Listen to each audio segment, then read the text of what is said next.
Então a temática para hoje fala a respeito da noite espiritual que as pessoas estão vivendo. E quando faz essa citação de noite espiritual, não é uma noite de descanso, de repouso, mas uma noite onde não se pode mais trabalhar para Deus. Motivo pelo qual o evangelista João, no capítulo 4, versículo 5, escreveu o seguinte: palavras de Jesus Cristo. Disse Jesus: convém que eu faça a obra de Deus enquanto é dia, porque a noite vem quando ninguém pode trabalhar.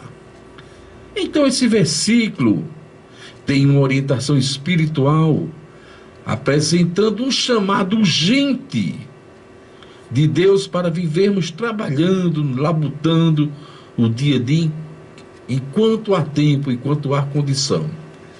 E quando fala em trabalhar para Deus, não tem relação com esse trabalho físico que fazemos.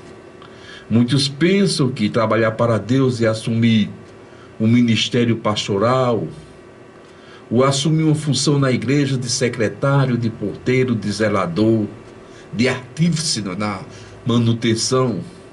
É necessário.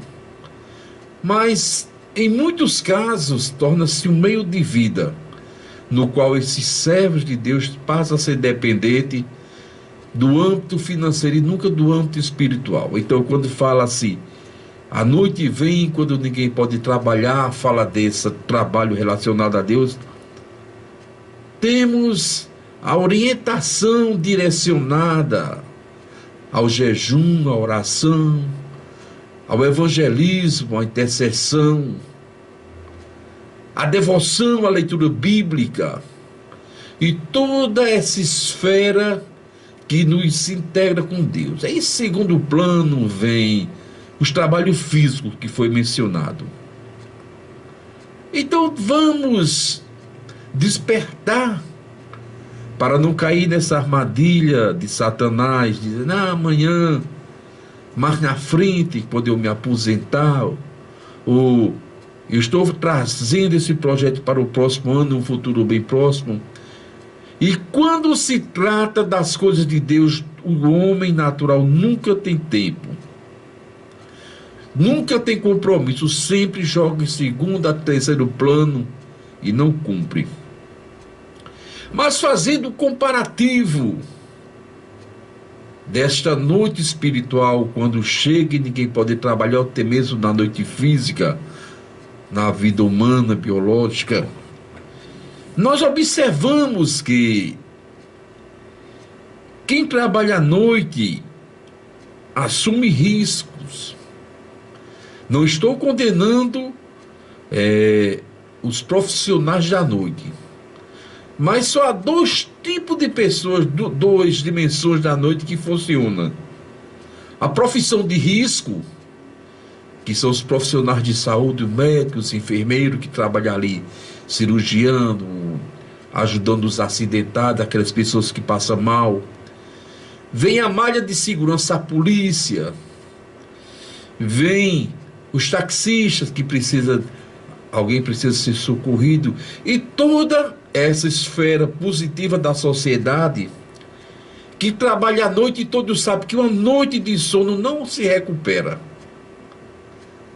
São profissões de risco que exigem, no mínimo, desgaste na saúde, no âmbito psicológico dessas pessoas. Separação da família, não pode ter uma vida normal, dormir com a esposa, com o esposo e tal. Tem toda aquela dimensão de separação.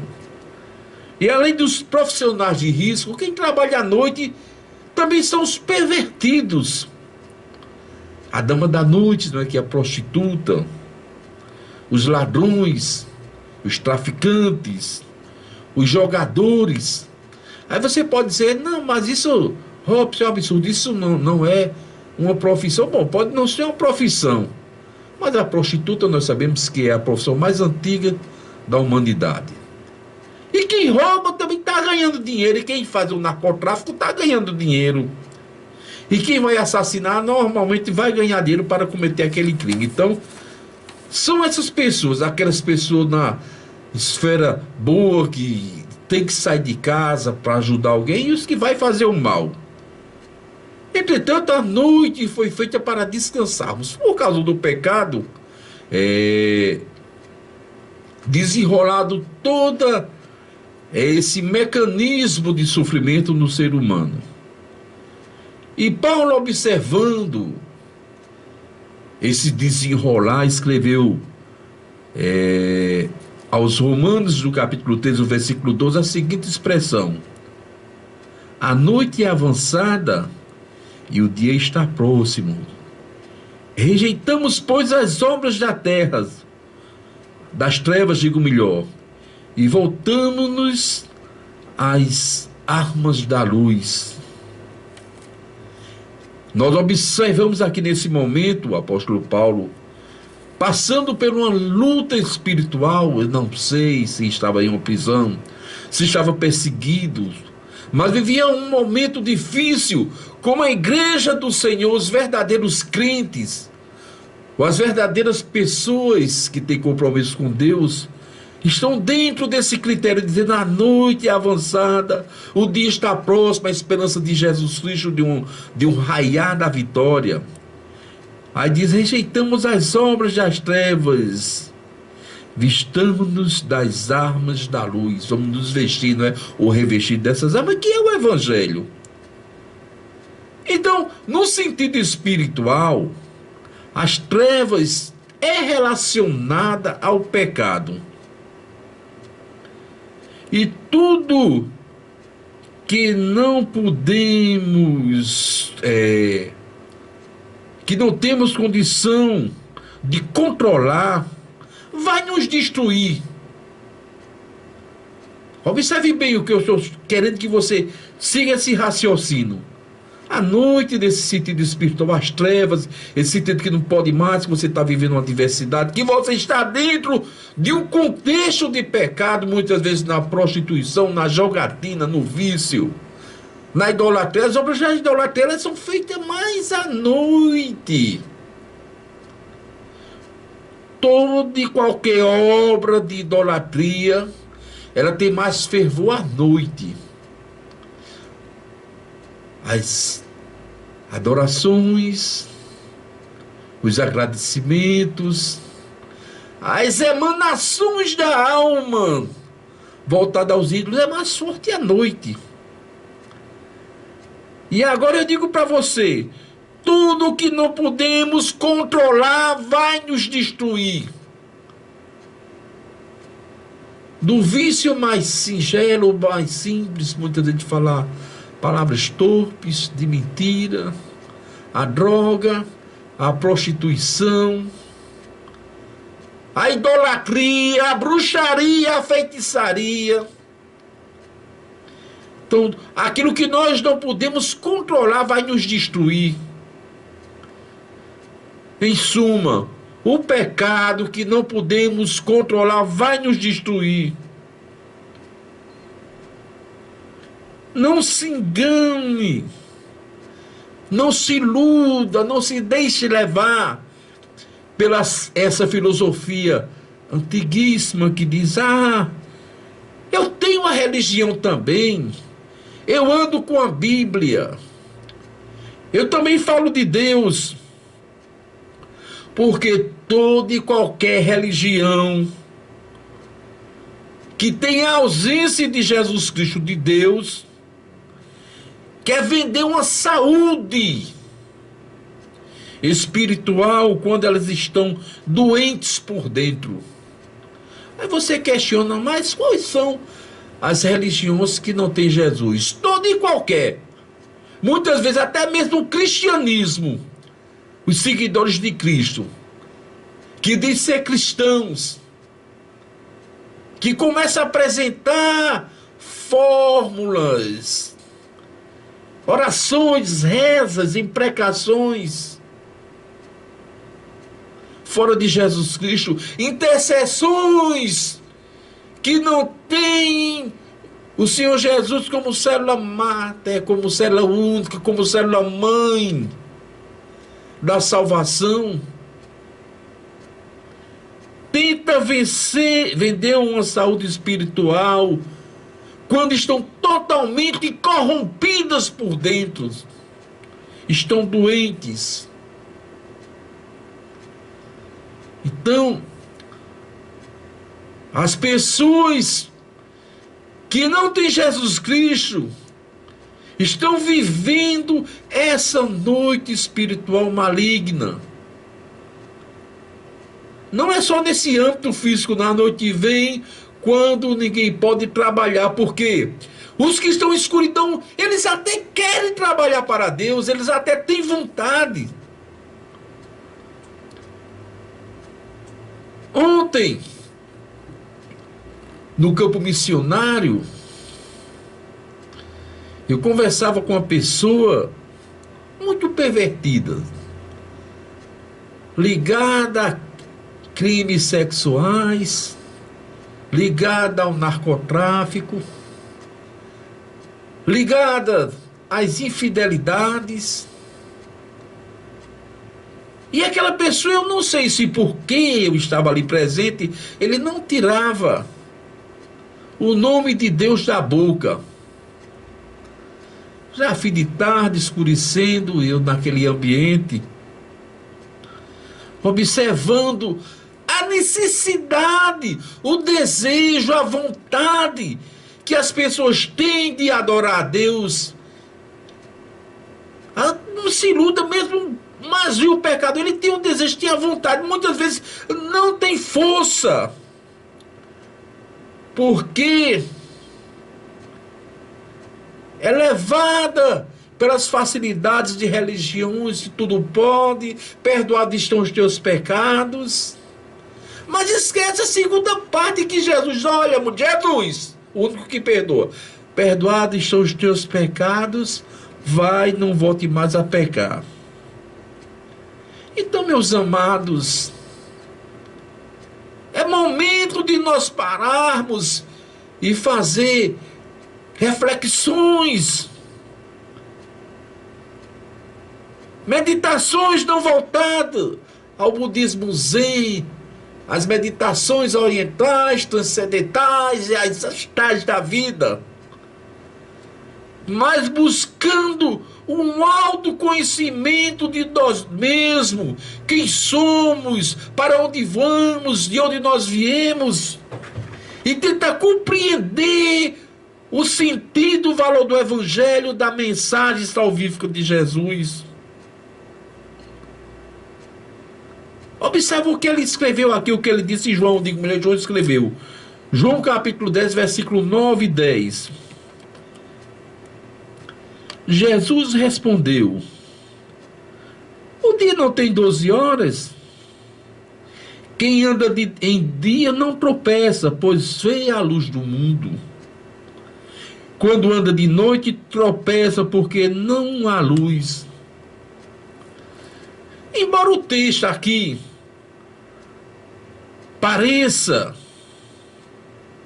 que ele estava falando aqui do mundo geofísico, dessa dimensão que nós vivemos, dessa esfera chamada Terra, Cosmo, Universo. Dia tem 12 dias, 12 horas de luz. Quem anda do dia não tropeça, mas quem anda à noite vai tropeçar. Ele estava se referindo, embora estivesse de certa forma dizendo uma metáfora, ele estava referindo-se à nossa vida com ele. Ele estava dizendo, 12 horas do dia tu tem luz, 12 tu vai estar no escuro. Se tu andar na luz vai bem, mas se tu andar na treva vai tropeçar. Ele agora corroborando, fortalecendo, esclarecendo. No Evangelho de João 8,12, que a Bíblia é assim, vai e volta. Ou João 8,12, falou-lhe, pois, Jesus outra vez, dizendo: eu sou a luz do mundo, quem me segue não andará nas trevas. Entendeu? Quem anda de dia não tropeça.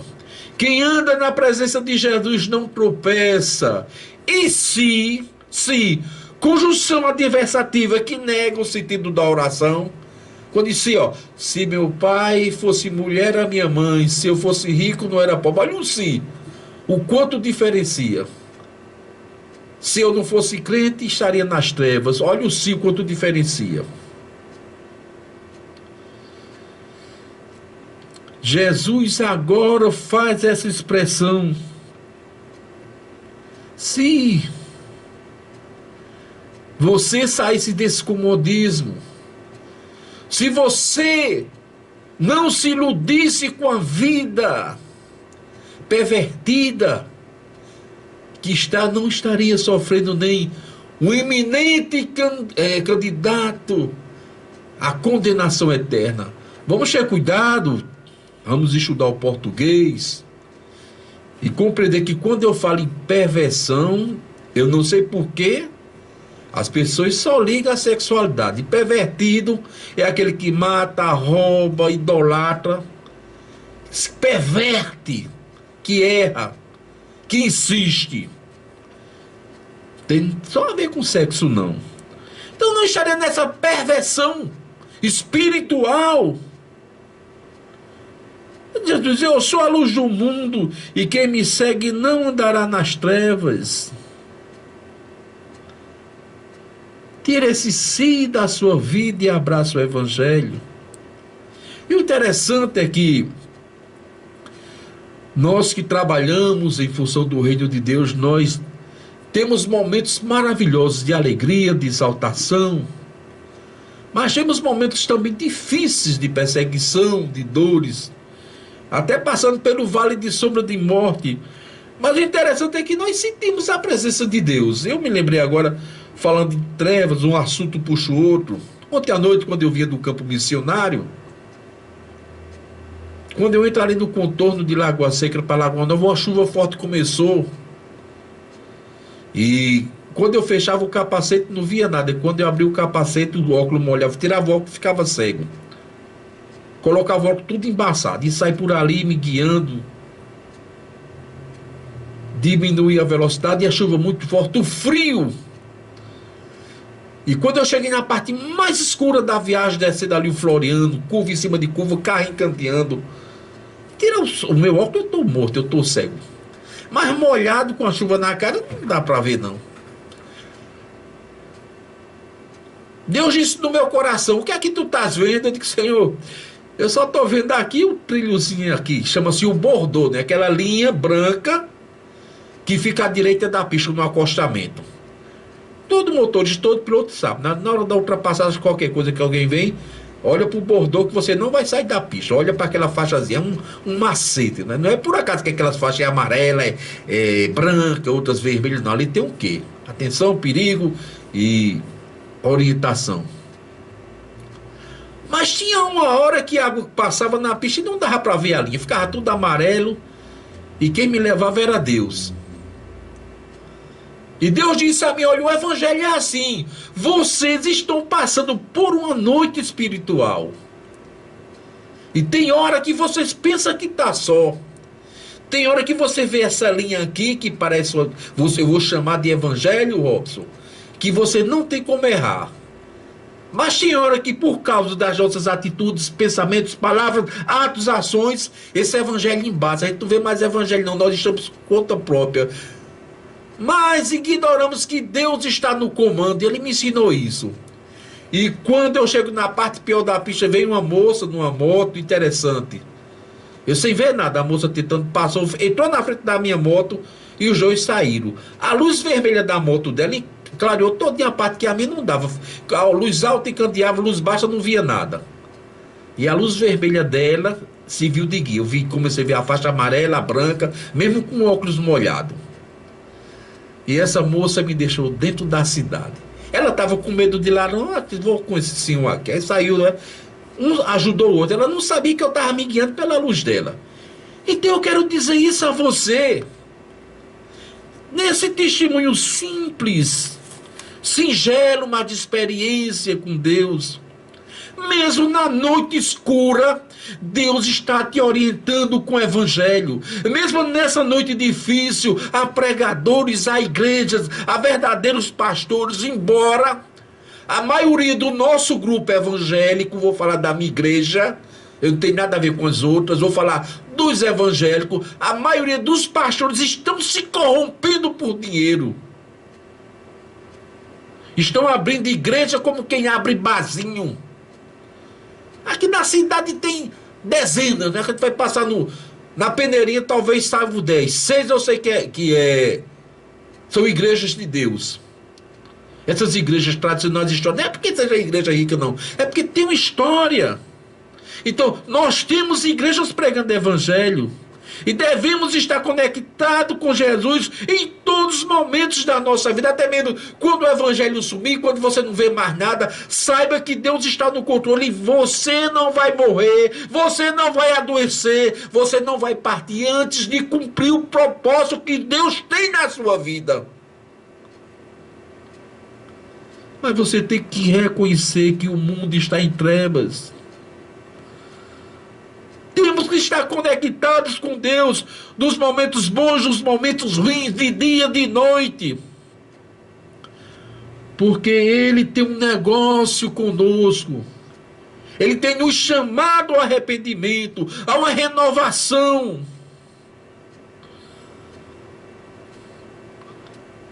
E por falar em noite, ver aqui esse versículo que está anotado, o que o salmista falou sobre esse assunto, não adianta eu estar contando só questões humanas, só palavras. Nós temos que estar na Bíblia. Olha o que a Bíblia diz. Salmo 63, versículo 6. Quando me deito, lembro-me de ti. Penso em ti durante as vigílias da noite. Observa o quanto ele estava aqui contrito. Tem gente que vai deitar feito um bicho e se acorda feito um animal. Tem gente que é assim. E fica em trevas durante toda a sua vida, fica em noite espiritual. Mas o salmista, você pode dizer isso? Quando me deito, me lembro de ti. E durante todas as vigílias, todas as horas da noite, estou pensando em ti. Muitos pensam em dinheiro, em enrolar, em questões que estão na justiça, que muitas vezes não pode resolver, só Deus é que resolve o tempo. Pensa na mulher e no marido dos outros. Pensa em fazer mal, em extorquir. Mas o salmista estava nessa dimensão da noite. Então, nesta noite, você pode dizer, olha, durante todas as vigílias da minha vida, que seja dia, que seja noite, que seja trevas, que seja luz, eu estou pensando em ti.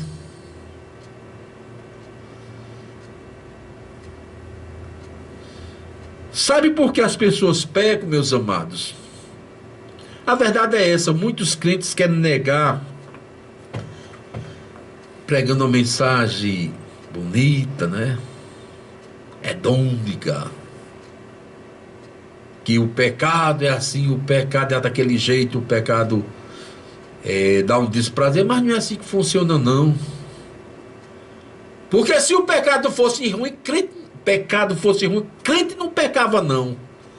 Quem mais peca é crente. Mas é quem mais pede perdão a Deus. É quem mais luta para mudar. Se o crente vier aqui dizer que não peca, ele já mentiu, e a Bíblia diz que todos mentem. Ele está sendo hipócrita. Agora o pecado de crente não é esse pecado deliberado, de adultério, disso, daquele, não. Ele vai errado porque ele é humano. E o pecado gera um prazer. Olha, por exemplo, quando alguém toma droga, vai fluir um hormônio chamado dopamina, dá aquele prazer, aquela alegria. Alguém quando bebe, quem não bebe, quem não toma droga, vou usar algo que não é pecado, alguém quando está no momento de sexualidade, a dopamina está lá em cima. prazer total. Entendeu o que é o prazer aqui? A dopamina é esse bem-estar. Quando alguém chega perto da namorada, ou do namorado que ama tanto, tá ali querendo casar, aquela alegria, aquela dopamina, o mundo acabou. Tá ali tudo resumido, isso é dopamina. Eu vou pegar agora esse hormônio fisiológico, né? Físico, humano, biológico, e vou levar para o âmbito espiritual. O pecado gera um prazer. O pecado gera uma dopamina de prazer. E é uma droga tão forte, tão estarrecedora, que as pessoas não percebem a escuridade espiritual que vive. Não percebem que estão servindo ao diabo. No mundo físico, os drogados não percebem muitas vezes uma dívida, que morreu alguém na família, tudo está bem porque está naquele efeito. E do lado espiritual também, Satanás está ali atentando, investindo, e as pessoas não sentem. Mas terminando a nossa pregação, já passamos mais de 20 minutos, programa de rádio tem o seu tempo para não cansar. Vou terminar com 12 versículos no Evangelho de João, capítulo 3, versículos 19 e 20, mostrando que você está em trevas, que você precisa de Jesus, você que não é crente.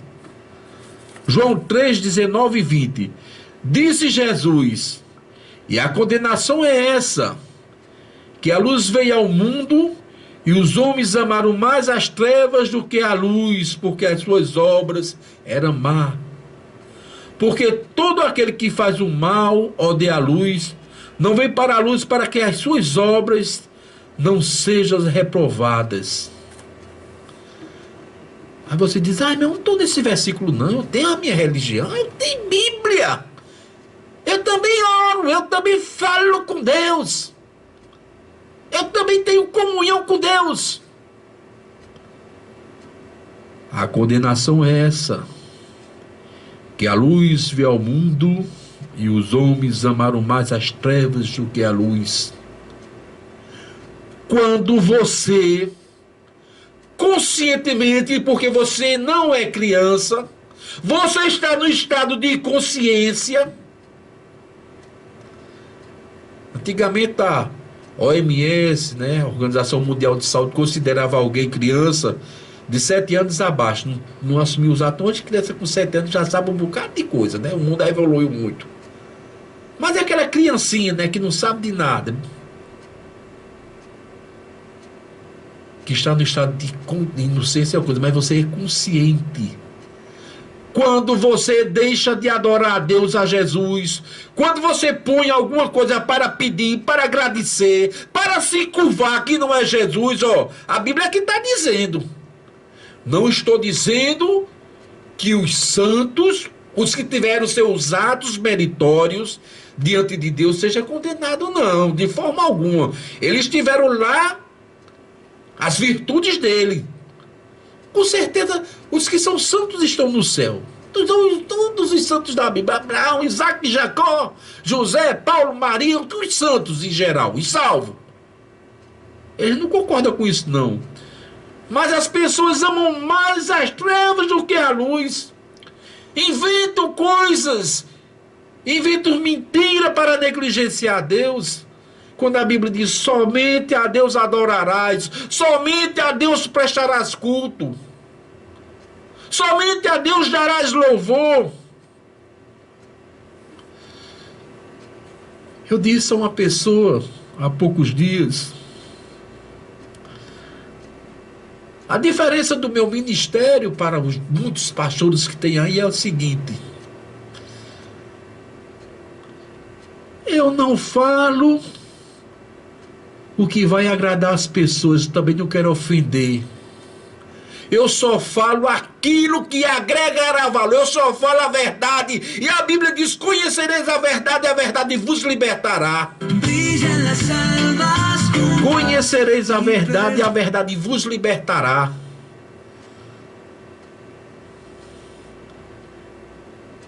Não deixa dessa invenção, dessa mentira. Toda vez que você curvar-se,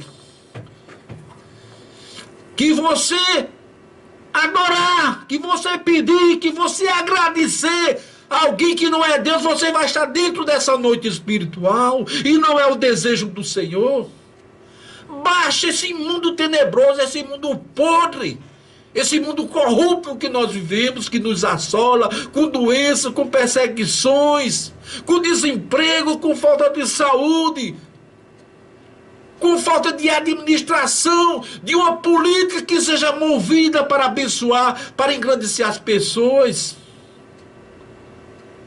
Porque fazer casa de barro, fazer parquinho de diversão, não muda na vida de ninguém, não. Pode até dar um conforto, mas quem muda é Jesus Cristo. Então o mundo é desigual, o mundo é desonroso. Não torne a sua vida pior do que ela está, não. Porque nós somos eternos. Nós iremos um momento partir daqui. E o que você tem preparado para quem será?